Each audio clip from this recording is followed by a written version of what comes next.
right in. So today we're going to talk about several things: who I am, what I do not do. We're going to go through some top 3 takeaways. Before we get into that, I wanted to take a little bit of time to just go over the time value of money. It's a really critical concept for any kind of a finance presentation in any context.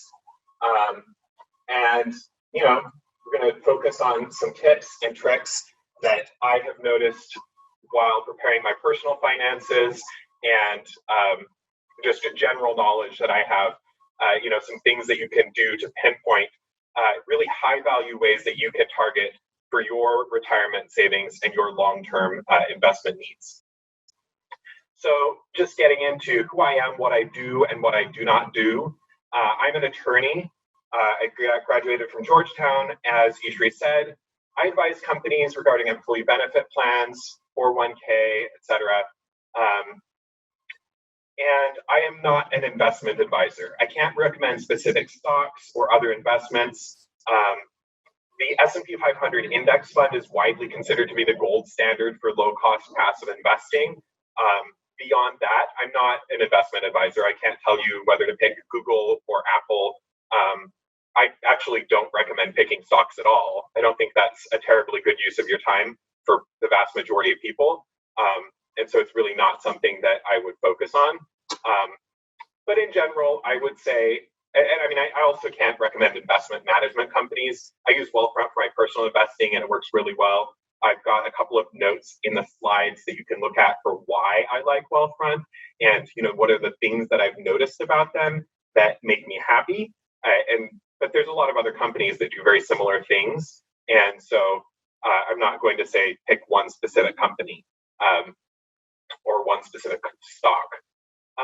Getting into the time value of money, this is a really critical concept, and you'll notice in the slides that I've included some images, and just take credit where credit is due. I've pulled these out of my Wealthfront account. They have some really cool features where you can plot different scenarios for your own retirement savings. And so I plugged in some different numbers and printed out some of these graphs for you so you can see. It's really cool because it illustrates if you're saving a certain amount of dollars per month in your investment accounts, and then it takes into account how much you expect to be spending in retirement, and whether or not you expect to have Social Security, et cetera, your inflation expectations, and it kind of shows you a curve of how your money goes up and down during your working years and during your retirement. And so some of these are really cool, but you can take a look at them on your own. You'll notice that in this one in particular, it has Social Security starting over here after you retired early, and then it kind of picks up. And you'll notice that because of inflation, you can be living off of, you can start retirement with a certain amount of money. And if you're living off of a smaller amount of money than the total interest or investment earnings that you're earning every year, then your money continues to go up during retirement and you don't run out. But because of inflation, if you're near the fringes, that's not necessarily true, because it can be going up and then later it can curve and go back down, as shown in this particular slide. So that's something you want to be wary of. But generally, the ideal is if you can get it to the point where you have enough retirement savings such that you are living off of the earnings and your money is going up rather than down in retirement, then you don't have any risk at all that you're going to run out of money by the time you die, because your money is going up rather than down. If it's going down, you have to be a little bit more careful because it's going to accelerate. As you have less money in your portfolio, the investment returns are going to be less and less every year. And so you're going to have an accelerated depreciation of your total retirement savings over time. But that's why my goal is to have my money going up in retirement rather than down in retirement, so that the time value of money is working in my favor even after I've retired.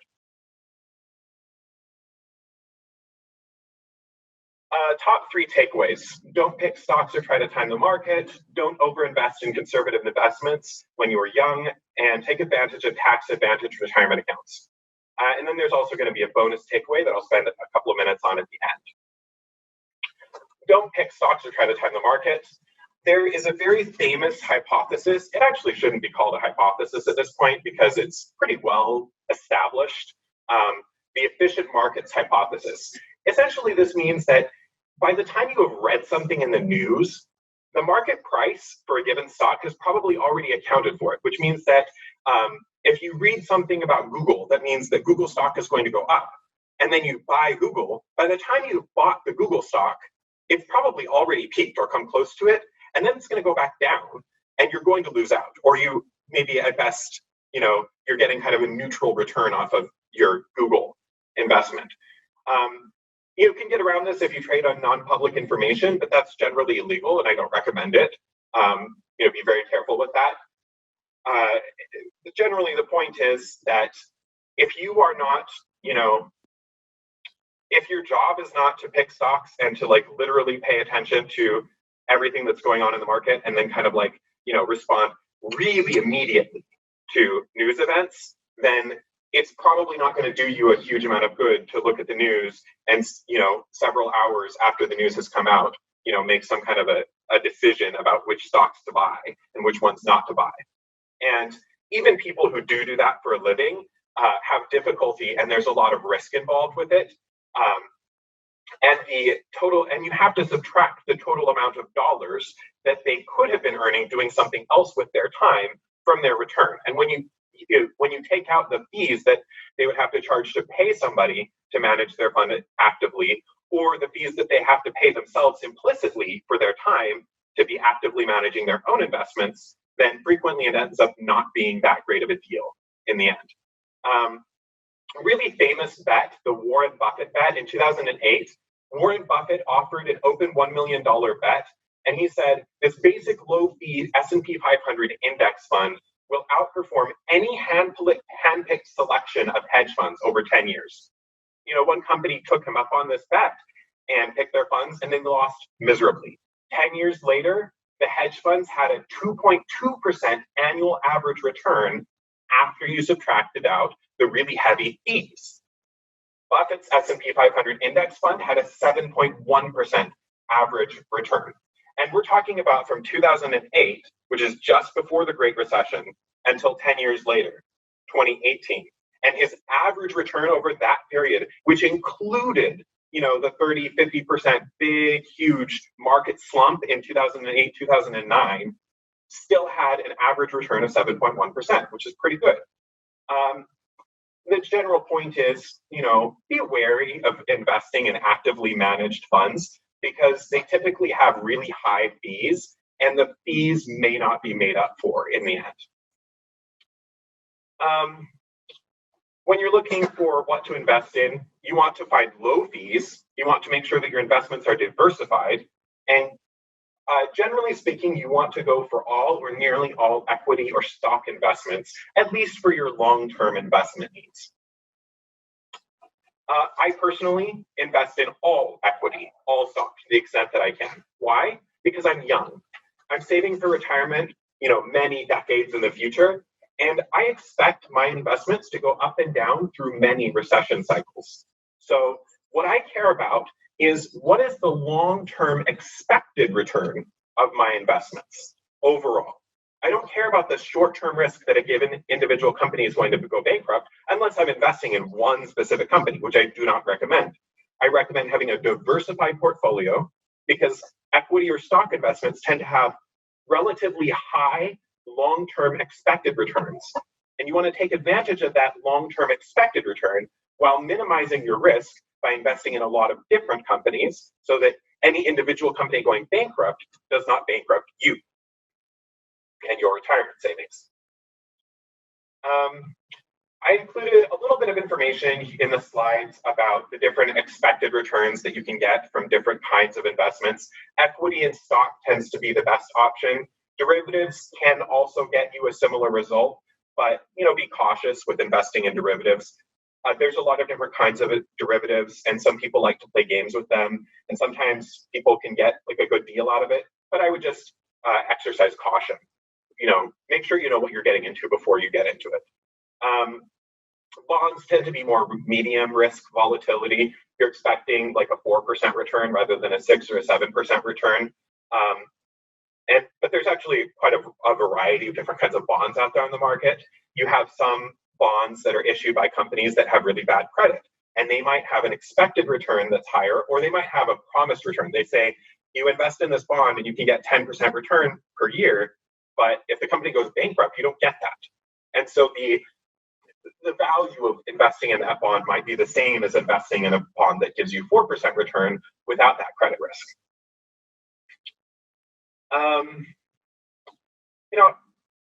One thing to look at when you want to figure out what is the benchmark return that you should be expecting from your investments, and that you should be weighing all of the different possible investments that you can pick from. Well, I like to look at the S&P 500's return over the past 100 years. The S&P 500 is an index of 500 companies. It's a pretty broad-based index of basically the American stock market. And so what you want to look at is, how has the S&P 500 done on an annual basis over, say, the past 100 years? And I've included in the slides a link to a really handy calculator that you can use to calculate this. And I just wanted to highlight really quickly the fact that if you just look at the simple averaging of the actual returns on an annual basis, you can get a fairly deceptive result.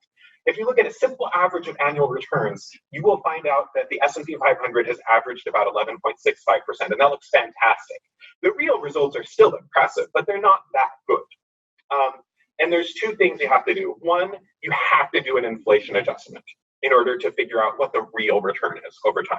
And two, you have to look at a geometric return rather than a simple averaging of the returns every year. What does that mean?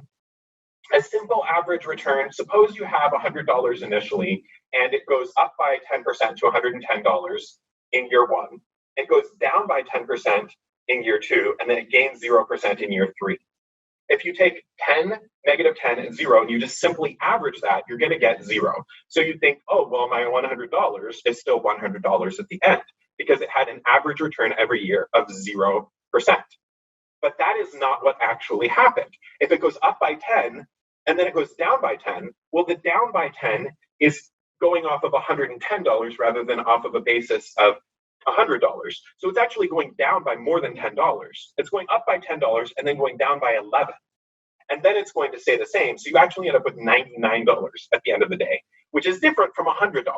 And that's why, so what you want to do is figure out how you can construct a system that is going to, say, take that $100, come to that $99, and say, what is the average return that if you applied the same return every year, you would get to $99? And that's what I meant by a true geometric return. I do not expect you to do this math. That's why I pointed you to this calculator. You can literally go to this calculator and you can tell it to give you the true geometric return, or CAGR, C-A-G-R, of the stock market, of the S&P 500 over time, and tell it to also do an inflation adjustment. And then you can get the real number of 6.71%, which is if you invest this much money in day one, and then at the end of the day, you got 6.7% return every single year, that's the real amount of money that you've got at the end of the day. And that's really what you should be looking at for comparing different investments. If you're looking at an investment and they're reporting a number without an inflation adjustment, then what you actually want to compare that against is the non-inflation adjusted version of the S&P 500 return, which is this 9.85% number. And the general point I want to make here is that these are the benchmarks you should be thinking about. If somebody's trying to sell you an investment and you're getting less than the amount that you would get from just investing in a basic S&P 500 index fund with near zero fees, then what is this investment that they're giving you, that they're offering you, really giving you? What is it giving you instead of this additional return? Is it a lower risk investment, like a bond investment? If so, then there may be a time and a place for that. And then on the contrary, if somebody is offering you an investment and they're promising you that you're going to get a 15% return every year and it's guaranteed, maybe you should exercise a little caution and dig in a little deeper. How are they beating the S&P 500? It's really hard to beat the S&P 500 over time.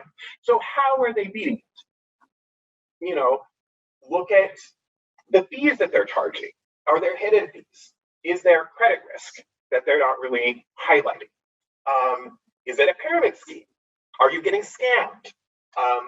Do they have some non-standard contractual terms? Are you investing in a contract rather than actually buying stock? And if you're investing in a contract, have you read through the contract? Does the contract have some weird terms that could cause you to forfeit your money? Or that make it, are they presenting graphs to you in a way that's misleading? Are they showing you a graph of the S&P 500 with an inflation adjustment next to a graph of their investment without an inflation adjustment? Because that's deceptive. You want to think about those kinds of things and think critically when somebody is trying to sell you something.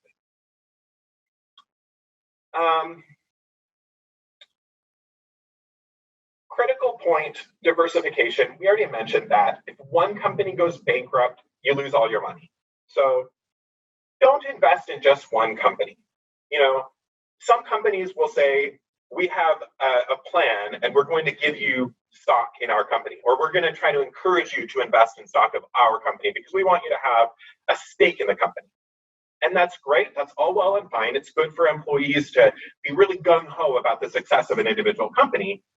But you need to be careful with that, because if you've got 10% of your money invested in just one company, then if that company has financial trouble, then you could lose a pretty big chunk of your investment portfolio.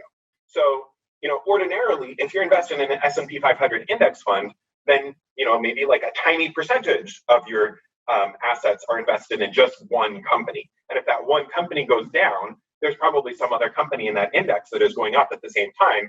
And, it's not that big of a deal. If there's a recession and the entire economy plummets by 20, 30, 40, 50%, then yes, you could lose a big chunk of your investment savings. But if you're investing in it for the long haul and you're planning on leaving your money in there for 30, 40, 50 years before you're actually going to use the money, then who cares about the recession?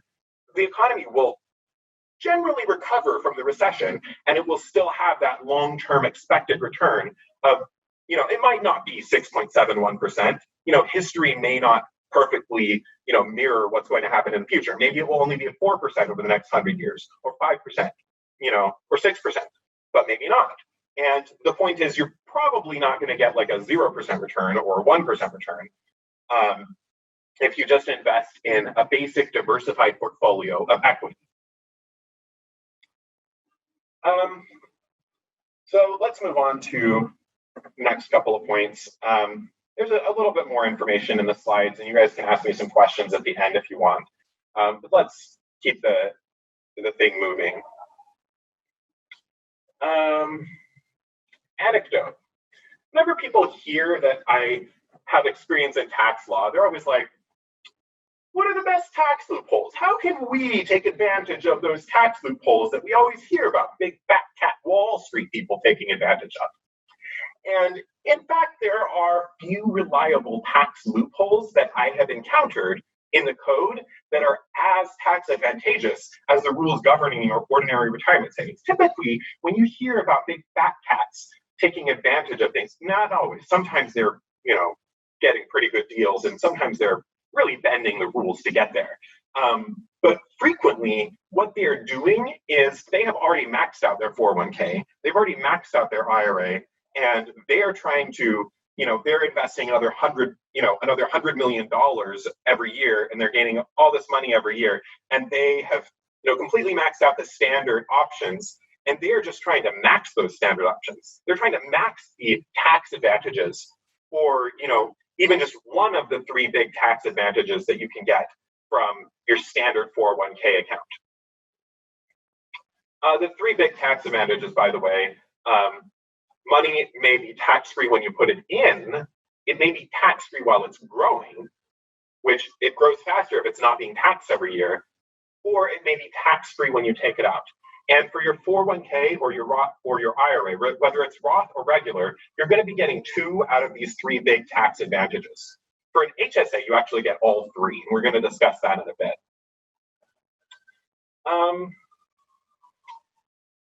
Here's a slide that just goes over some of the different kinds of tax advantage retirement plans that your employer could offer.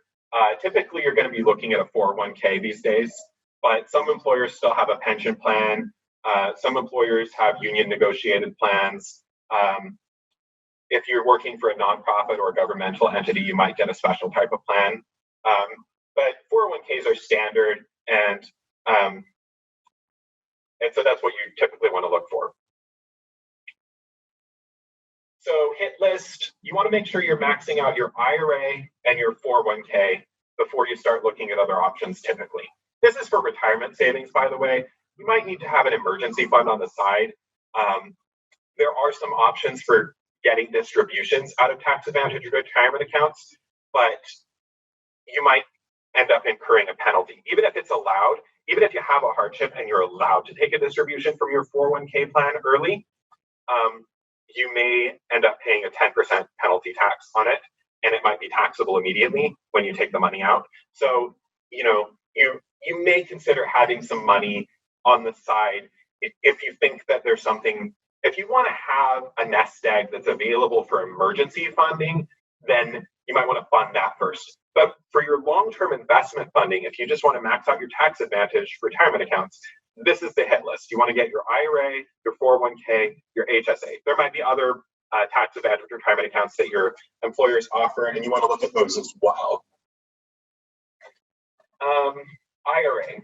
So quick point, IRAs and 401ks are subject to separate contribution limits. You can max out an IRA and you can also max out a 401k at the same time in the same year. So the IRA currently has an annual limit of $6,000. 401k has an annual limit of $19,500. That means you can put $25,500 into these standard tax advantage retirement accounts every single year if you have an employer that sponsors a 401k. If you don't have an employer that sponsors a 401k, or if you're self-employed, then there might be some other options for, you could talk to a CPA or some other financial professional about setting up something so that you can kind of take advantage of the tax advantages that are in the realm of a 401k, similar types of retirement plans for individuals or self-employed persons or small business owners. But typically, if your employer offers a 401k, then that's a good option as a general rule. Regular IRAs, I'm sure everybody already knows this, but a regular IRA is tax-free when you contribute, tax-free while it's growing, but it's taxable on withdrawal. Roth IRAs flip that. It's taxable when you contribute, still tax-free while it's growing, but it's taxable when you contribute. It's tax-free on withdrawal, but it's also tax-free while it's growing. And 401ks have the same breakdown, regular versus Roth. And then one quick side note, there's actually a total limit on your 401k contributions of $57,000. And this limit is different from the $19,500 limit because it includes employer contributions as well. So if your employer offers a matching contribution, then that's not necessarily going to contribute, then that wouldn't count against your employee limit of $19,500. Or if they offer like a profit sharing contribution or something else. And then HSAs. So HSAs are actually triple tax advantaged. They are tax-free when you contribute, tax-free while they're growing, and also tax-free on withdrawal. This makes HSAs better from a tax perspective than IRAs or 401ks. Unfortunately, HSAs are limited to only $35.50 per year currently. These numbers, by the way, go up with inflation every year. They're always an even number, so sometimes they don't go up. But generally speaking, they do go up every year. And anyways, back to HSAs. An HSA, you want to distinguish from an FSA. We're going to talk about that a bit in a second. And you have to couple it with an HDHP, a high deductible health plan. So frequently, if you have an employer and they're offering an HSA, they will have a plan, like an insurance plan, your medical insurance plan, and it will say the HSA medical insurance plan. That will be the name of the plan. And that is different from your HSA account. You can only invest in your HSA account if you have the high deductible health plan as the insurance plan that you have selected. A high deductible health plan is essentially catastrophic health insurance. So if you need ongoing health expenditures, if you are diabetic or if you are pregnant, whatever, if you have really expensive ongoing health insurance needs, then an HDHP may not make sense for you because it has a high deductible. Generally speaking, you have to pay a bunch of expenses out of pocket before the HDHP does much for you in terms of health insurance. But if you can afford to do an HDHP, if it's a reasonable option for you, because it has a cheap premium typically, it doesn't have very good benefits, but it has a cheap premium. So if you don't need that many benefits, you can select this HDHP, and that opens up the door to investing in an HSA, which is a fantastic investment option. You do have to use HSA funds for health expenses, but there is no use it or lose it rule that applies to an HSA, unlike an FSA, by the way, which we're going to talk about in a second. An HSA has no use it or lose it rule, which means that you can put in this $35.50 every year, and it's going to go up every year, the limit will. But you can max it out every single year, and then you can use these expenses. You can use this this nest egg of investments to fund your health expenses when you're in retirement, when you're old, when you probably have more significant health expenses. And so it can be a pretty valuable part of your tax planning portfolio. Quick note on FSAs. Everybody always gets confused between an FSA and an HSA. FSAs are kind of confusing. An FSA has a use it or lose it rule, unlike an HSA. And if you have an HSA, you can actually only have a certain kind of FSA, because remember how I said that you can only invest in an HSA if you have a high deductible health plan, if you elect that. Well, an FSA actually counts as health insurance for this purpose.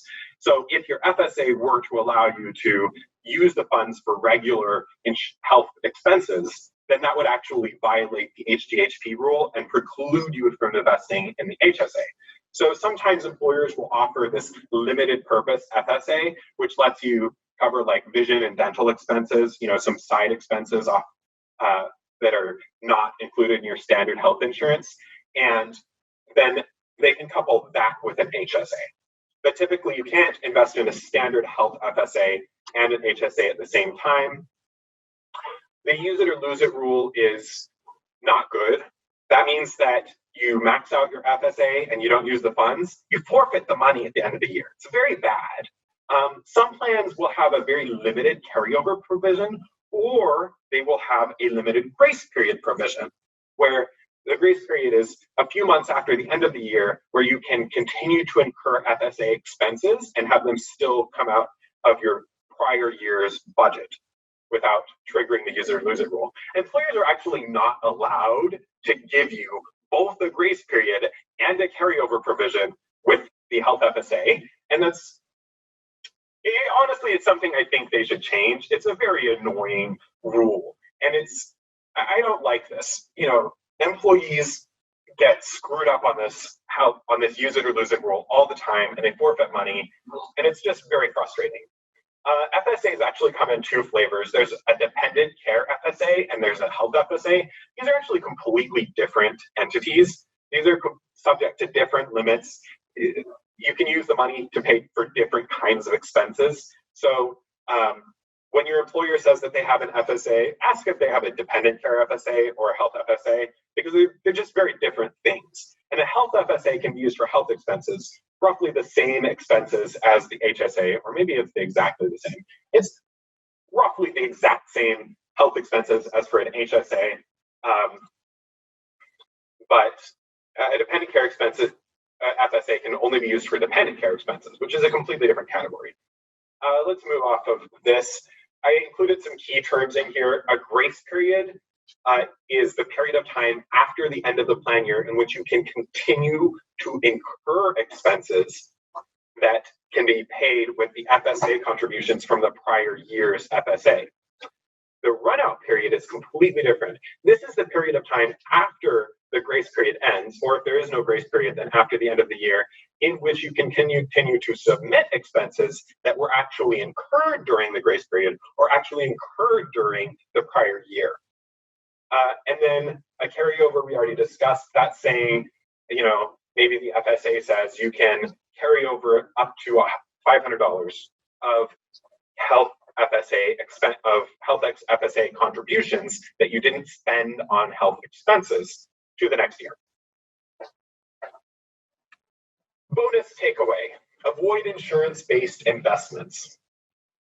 There's a lot of people out there that will try to sell you different kinds of insurance products, and they will market it as an investment.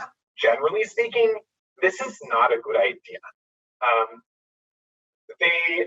The people that are trying to sell you this may in their hearts think that it's a good idea, but that does not necessarily mean that it is a good idea for you specifically.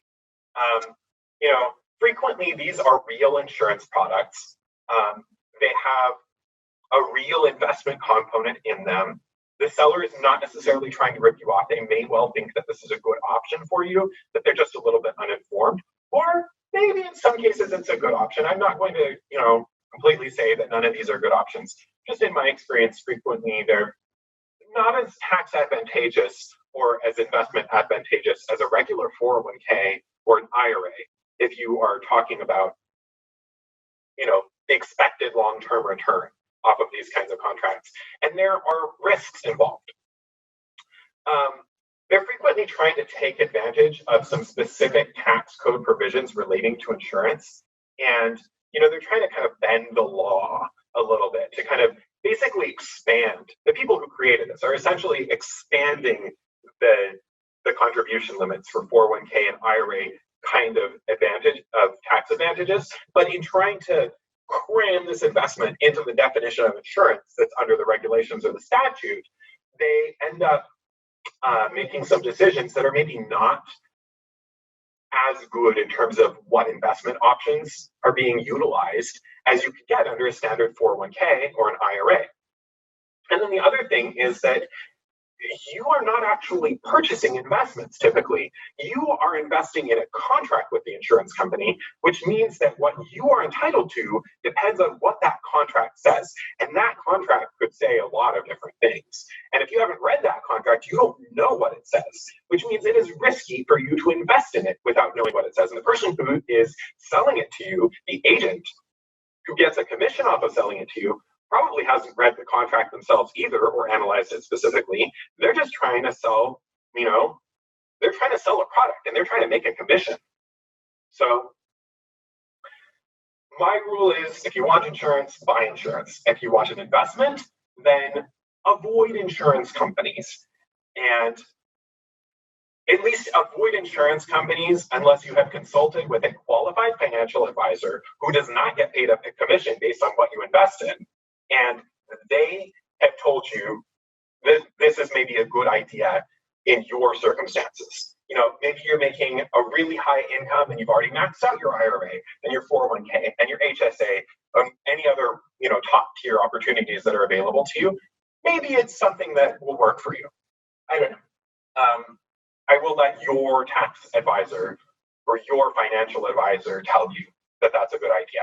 I'm just saying, exercise some caution when people are trying to sell you a product and they make a commission off of it. We're just about done. I'm going to quickly touch on a couple of additional points, and then I've got some additional information in the slides you can review at your leisure and ask follow-up questions if you feel like it. Personal finance hit list. Whatever you think is necessary in terms of an emergency fund, make sure you're hitting that. Then make sure you're getting your IRA, 401k, and Hsa figured out before you really start thinking about other retirement fund options. I do have one quick point about student loan refinancing. Emergency funds, I'm not going to tell you what you need, but here's a couple of considerations that you can think about when you're thinking about what you need in your emergency fund. What exactly is the tragedy that you are expecting? If that tragedy occurs, then what do you need in order to be able to cope with that tragedy? If the tragedy is job loss, then do you need to survive for a few months while you're looking for a new job? If the thing that you are concerned about is that you're going to fall ill or become disabled, there's different kinds of tragedies that people think about, and not everybody has the same risk profile, and not everybody not everybody thinks about different kinds of risks in the same way. So what you think about is up to you. Quick points. Retirement accounts typically will permit early withdrawals in limited circumstances. There may be a tax penalty, but if you really need the money, you might be able to access it if you really need it. Ordinary investments may take days to liquidate and get money into your bank account, but if that's not a problem for you, under certain circumstances that you are contemplating, then you can incorporate different kinds of investments into your emergency planning considerations. And then if you're thinking, well, I might lose my job and I might need money the next day for an emergency expense, well, there might be, like if you have access to money, but you need 5 days to get access to that money, and you need money to be there during that stopgap, well, do you have other options that can be available for that? Do you have money in your savings account? Do you have access to a credit card? Be careful with credit cards. But you're big boys and girls. I'm not going to tell you what to do with credit cards. They can be an option as part of your emergency funding. Use them responsibly. There might be other options for short-term loans. I highly recommend keeping your credit score high because it affects a lot of things. If you are paying high amounts of interest on debt over time, it really does eat into your financial situation. And it's just a lot of money that you're throwing down the drain. Please keep your credit cards high. Your credit scores high. Don't keep your credit cards high. Student loan rate financing. I've actually refinanced my student debt twice since graduating from high school since graduating from law school in 2017. And my initial interest rates were generally around 6 to 7%. I had a bunch of different interest rates, a bunch of different separate incidences of loans from different school years, etc., typically through the government. But I refinanced them the first time. I ended up with a 4.71% fixed rate, so it went down by a couple of percentages. And then, as you may know, interest rates have plummeted recently because of the COVID pandemic. And I was able to refinance my student loans again. And this time I did a variable interest rate. I shortened the loan period. I now have an 8-year repayment plan. If you do a shorter period, you can actually get a lower interest rate typically. That's worth considering, but you want to make sure that you can handle the monthly payment that they're going to be charging you. And then I did a variable rate because I think I'm actually going to be able to pay off my debt within a reasonable amount of time. And I'm not terribly concerned about the long-term interest rate risk. But if you are concerned about the long-term interest rate risk, then go for a fixed rate. You will probably pay a higher rate for a fixed rate at this point in time. But with my variable rate and my 8-year repayment plan, my current interest rate is only like 2.43%. That is down by a large percentage from 6 to 7%. And then part of that is once you finish with your education and you start a good paying job, lenders will take that into account in determining what kind of interest rate they can offer you, in addition to your credit score. I included a note on CARES Act relief. Quickly, just point out that your employers typically have to voluntarily incorporate these provisions into their plan, and if they haven't, you might be out of luck, with some limited exceptions. But just think about this. If you really need money in the near future, then there may be some options. You should ask your employers about it. PSA on tax policy. Whenever Congress adds a deduction or an exemption to the tax code, it actually makes the tax code more one-sided towards the richest people who qualify for the benefit. If you want to have a progressive tax code rather than a regressive tax code, then, or if you want to preserve the level of progressiveness in the tax code, and I'm not saying that everybody on this call wants that, but if you do, then you need to be focused on adding more tax credits to the tax code and getting rid of tax exemptions and tax deductions, even if the tax exemptions and tax deductions are framed as a middle-class tax cut or a tax advantage that benefits the middle class. Because chances are it's still going to be somewhat regressive. And then I've also included at the very end here some questions that you can think about or ask HR about your benefits when you're reviewing your plan documents and notices. I am not going to go through all of these questions right now. This is just some things to think about. A couple of really important points. You have a right, if you ask your employer in writing for a copy of the plan document, the summary plan description, and there's also some other documents you can typically request. If you ask for, at a minimum, the plan document and the SPD, they generally have to give those documents to you. And if they don't, they might be subject to statutory penalties. And they are also required, generally, to administer the plans in accordance with these plan documents. So if you want to know specific details about your benefits, you can look in these documents, the plan document, remember these terms, plan document, summary plan description, or SPD. You ask for those documents, you look up what it says in those documents, and you say, hey, employer, I thought I was supposed to be getting this from my benefit plan. What's going on? I don't seem to be getting this. You know, that's what you want to, it's a critical point when you're managing your own position with respect to your employer. You want to have access to these. These are, you know, think about these as a contract between you and the employer. This is what the employer is promising you, and courts may hold them to that promise. One other critical point, if you have a 401k plan with your employer and your employer is offering you matching contributions, they may allocate those matching contributions on either a payroll by payroll basis, or they may allocate them on an annual basis based on your total contributions during the year. If they're doing it on a payroll by payroll basis, you need to find out whether they will do a true up at the end of the year. Because if they do not do a true up at the end of the year, and you max out your contributions midway through the year, then you may be missing out on some of the matching contributions that you would get if you just spread out your contributions throughout the year. So, critical question, make sure you understand that if your employer offers a matching contribution and you are maxing out your contributions. And then one other point, if you have a defined benefit pension plan, there's a few questions in here that you can ask that will help you. Make sure that you're asking and finding out what exists in terms of ancillary death benefits, other ancillary benefits, Social Security supplements. If the QJSA is fully subsidized, if the spousal annuity portion is fully subsidized, then that generally means that the QJSA is more valuable to you than another distribution option like a lump sum or single life annuity.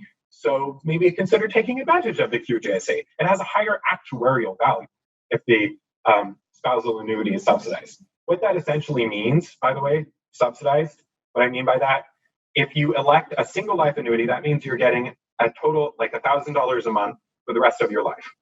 If you get a QJSA, that's a qualified joint and survivor annuity, which is required to be the default if you're married, then that means that you are getting $1,000 per month during your life, and then your spouse is also getting, you know, somewhere between $500 and $1,000 per month during her life if she survives you, or if your spouse is a man.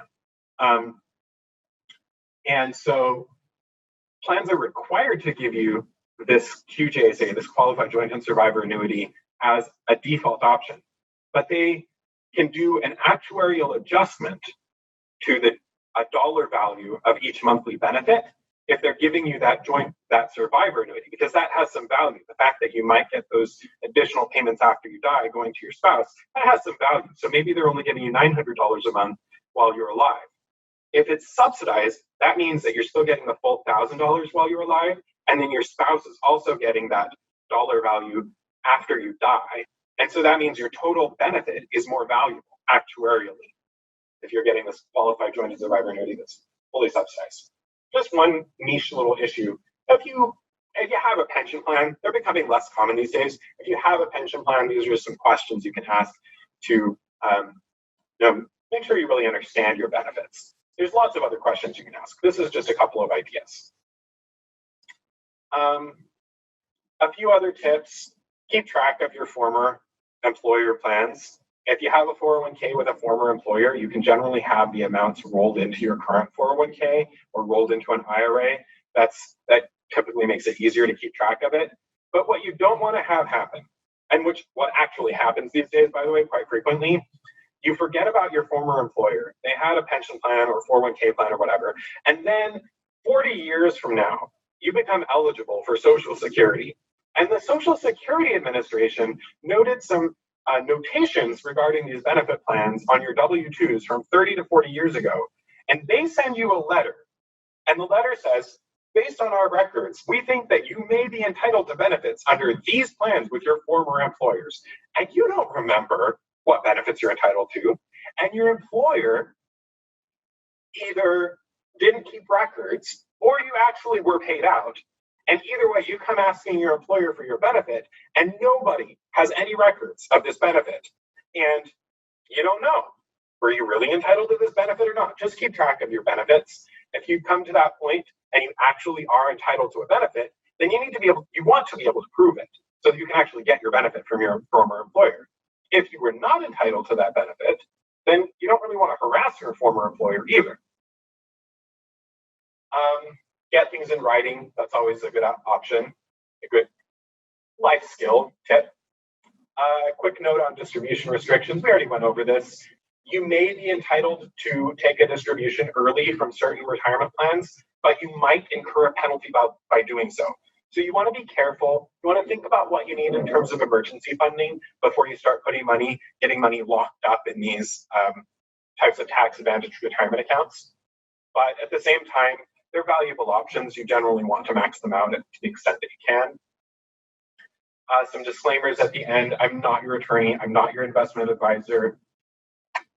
Please read the slide and don't rely on what I'm saying in a way that you shouldn't.